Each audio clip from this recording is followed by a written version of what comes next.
Assalamualaikum warahmatullahi wabarakatuh. Selamat datang di channel Belajar Tafsir Al-Quran. Tafsir Surat Al-Fatihah ayat ke-7.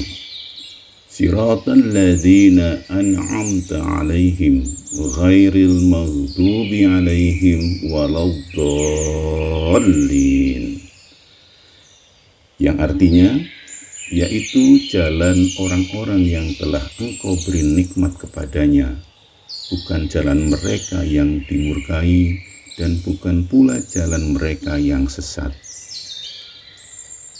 Setelah Allah SWT mengajarkan kepada hambanya untuk memohon agar selalu dibimbingnya menuju jalan yang lurus dan benar, pada ayat ini Allah menerangkan apa jalan yang lurus itu. Sebelum Al-Quran diturunkan, Allah telah menurunkan kitab-kitab sucinya yang lain. Dan sebelum Nabi Muhammad diutus, Allah telah mengutus rasul-rasul. Karena sebelum umat yang sekarang ini, telah banyak umat terdahulu. Di antara umat-umat yang terdahulu itu terdapat nabi-nabi, siddiqin yang membenarkan rasul-rasul dengan jujur dan patuh, syuhada yang telah mengorbankan jiwa dan harta untuk kemuliaan agama Allah, dan orang-orang saleh yang telah membuat kebajikan dan menjauhi larangan Allah.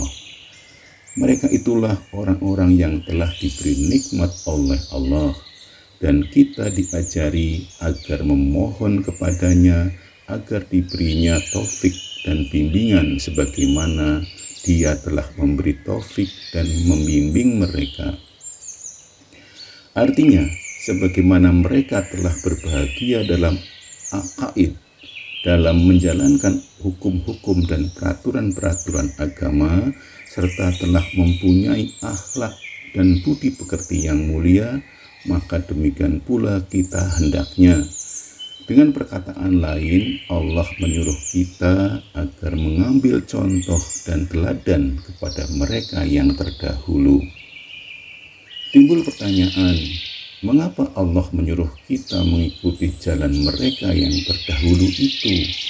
Padahal dalam agama kita ada pelajaran-pelajaran, hukum dan petunjuk-petunjuk yang tak ada pada mereka.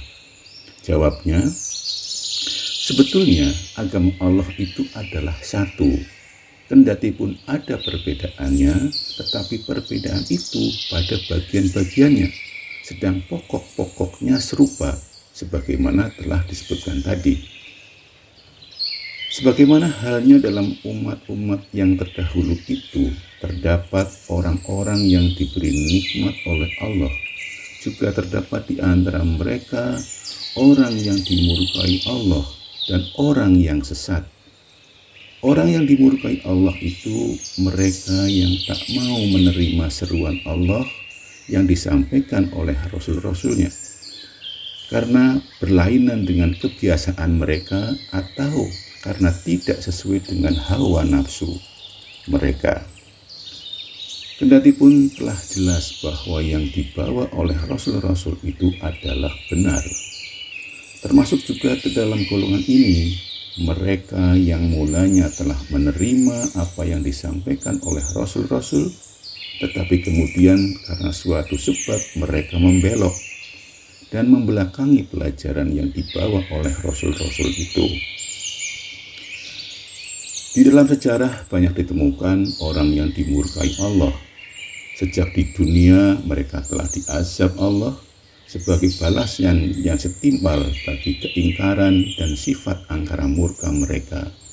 Umpamanya kaum Ad dan Samud yang telah dibinasakan oleh Allah. Sampai sekarang masih ada bekas-bekas peninggalan mereka di Jazirah Semenanjung Arab. Begitu juga Fir'aun dan kaumnya yang telah dibinasakan Allah di Laut Merah. Mumi Fir'aun sampai sekarang masih tersimpan di museum di Mesir. Orang-orang yang sesat ialah mereka yang tidak betul kepercayaannya atau tidak betul pekerjaan dan amal ibadahnya serta rusak budi pekertinya. Bila akidah seseorang tidak betul atau pekerjaan dan amal ibadahnya salah dan akhlaknya telah rusak, akan celakalah dia. Dan kalau suatu bangsa berada pada situasi seperti ini, akan jatuhlah bangsa itu. Maka dengan ayat ini Allah mengajari hambanya untuk memohon kepadanya agar terjauh dari kemurkaannya dan terhindar dari kesesatan. Di dalamnya juga tersimpul perintah Allah agar manusia mengambil pelajaran dari sejarah bangsa-bangsa yang terdahulu. Alangkah banyaknya dalam sejarah kejadian-kejadian yang dapat dijadikan iktibar dan pelajaran. Di dalam Al-Quran banyak ayat yang berkenaan dengan kisah umat dan bangsa-bangsa yang dahulu.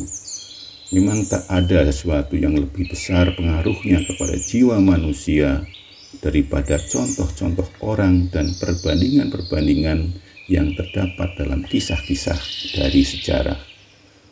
Demikian tafsir surat Al-Fatihah ayat ke-7.